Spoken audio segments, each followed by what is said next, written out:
In order for an artist to feel fully alive, in order for you to really feel fully expressed and feel like you are creating a beautiful, meaningful life for yourself, you need to be okay with looking insane. You need to be okay with looking crazy. You need to be okay with feeling insane and feeling crazy. As a creative person, whenever you feel a little dumb and you're afraid that you look a little dumb, it's always an indication that you're onto something good. Okay? I promise you. The thing about creativity is that it is inherently experimental. So any kind of creative pursuit, any kind of creative choice, any kind of creative risk, it's going to challenge our perfectionism. But the thing is, perfection is an illusion. It doesn't exist. Self-judgment exists, and self-judgment is a form of perfectionism, right? I need you to get that perfectionism and any kind of shame watering down your creativity. We need to get it gone. We need to eradicate it from your beautiful system. And how do we do that? By giving ourselves permission to be insane. I need you to give yourself permission to be messy and experimental. I need you to give yourself permission to be rebellious. I need you to give yourself permission to make a mess and make mistakes and grow and learn things in real time and figure it out as you go along. You don't have to look perfect. You don't have to look like you know what you're doing. You don't have to have all the answers. You don't have to have everything figured out before you get things going. As an artist, it is your responsibility to listen to yourself.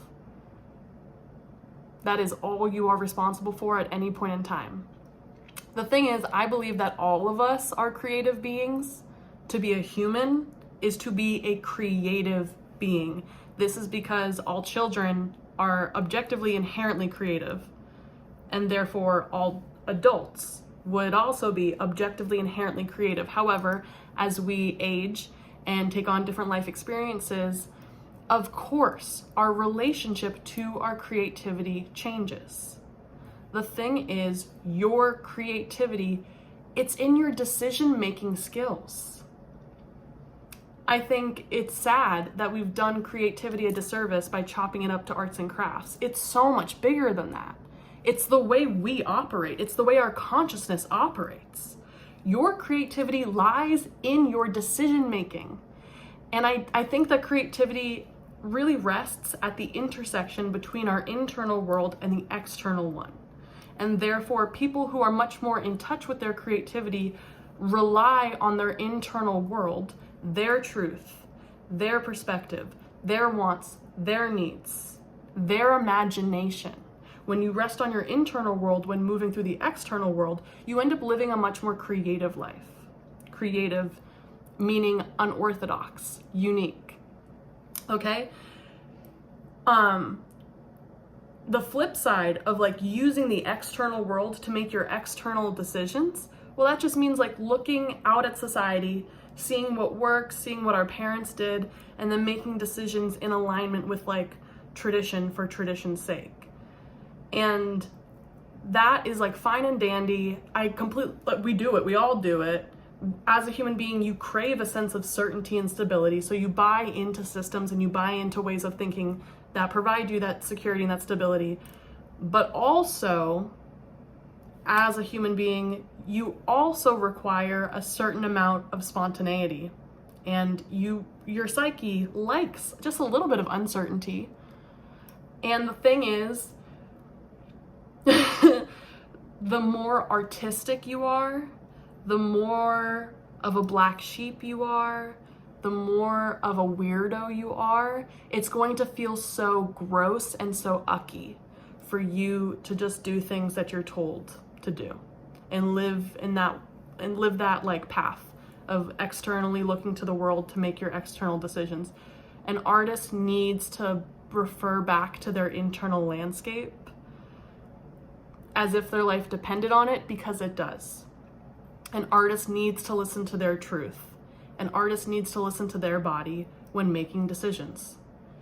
You need to like get to a very intuitive place when moving through your life. And the only way we do that making decisions from an intuitive place is by just like experimenting and making mistakes and learning what felt good, learning what didn't feel good, you know, and being willing to be brave and just try things, you know, being willing to be an active participant in your own life. The thing is, your creative ideas, they are a form of desire. A desire to express, a desire to connect, a desire to expand into yourself in a different kind of capacity. And when we shut down our ideas, usually it's because of some kind of external programming, some kind of external social messaging that we took on, some kind of societally constructed ideology that was created by a society that values tradition for tradition's sake. You know, as a creative person, it is extremely challenging to move through this world because this current world has been built off of generations of homogeny and conformity, rooted in white supremacist patriarchy, you know? And creativity, a person really listening to themselves, really valuing their creativity, really valuing their ideas. A person who's willing to bet on themselves, well, that's a threat because it disrupts the systems that we participate in, the systems that we've internalized, you know? Being a creative person, the odds are good that you will not receive any kind of support or validation in the very beginning of your journey. Creative people tend to feel misunderstood. We tend to have had life experiences early on or throughout the course of our life that reaffirm to us that we're the weirdos, we're the crazy ones, we're asking for too much, we're being impractical. But if we step back for just like a second, the thing is, your imagination and your ability to dream of something much more beautiful for yourself and dream of something much more beautiful for this entire planet, there's purpose to that function of your brain. Your imagination serves a very crucial function for the evolution of humanity. Okay? And it's easy for us to feel like, oh, our creativity is so frivolous, there's no consequence to me not doing this thing. And we can talk ourselves out of our creative ideas like so easily without realizing that you were very much so born into this world to reimagine it. And your creative ideas are bits of guidance. The ideas that really, really excite you, but also terrify you. The ideas that ask you to be courageous. The ideas that stretch you and that ask you to step up to the plate. Those are the things that you were born to do. As a creative person, the path in front of you is not carved out. It's not linear. It doesn't make any sense. You are bound to feel so lost and so confused at multiple points in the process, okay? And this is because you are literally creating your path as you go. You are making this up as you go. And it takes a lot of courage and it takes a lot of experimentation and it takes a lot of willingness, like willing to try, willing to figure it out.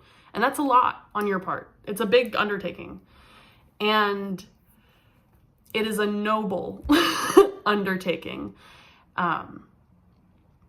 But as a creative person, as an artist, in order to build something for yourself that feels really good and really truthful, all you have to do is pay attention to what piques your curiosity and then follow it relentlessly, follow it passionately. As an artist, you have to pay attention to when something catches your excitement. What are you enthusiastic about? What is so fun for you to do? And then just like run with it. Run in that direction. Let yourself get carried away by your own curiosity, by your own excitement. You need to let yourself do the things that make absolutely no sense for you to be doing.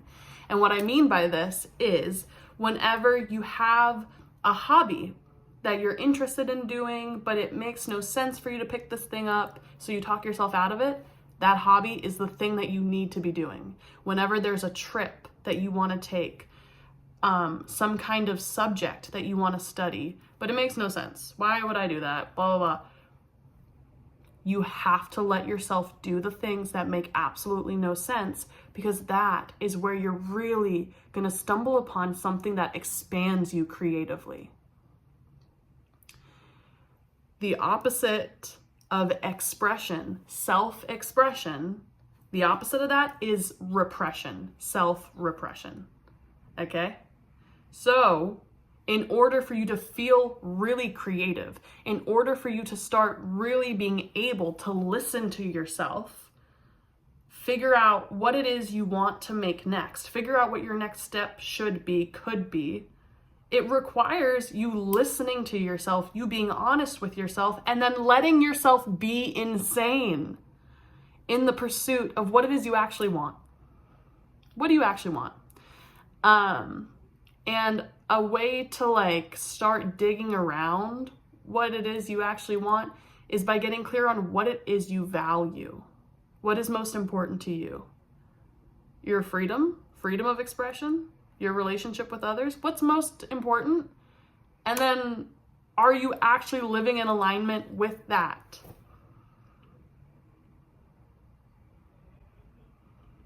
I need you to be more insane about the things that are important to you. And that's when you're going to start feeling so much more creative. And that's when you're going to start feeling so much more like yourself. That's when you're actually going to start liking yourself. Because you'll be living for yourself. Okay? All right. That's what I got for you today. Thank you so much for sitting with me. I very much enjoyed your company. And have no fear, because I'll be back on YouTube with some more pep talk videos like this. Yeah. Love ya. Bye.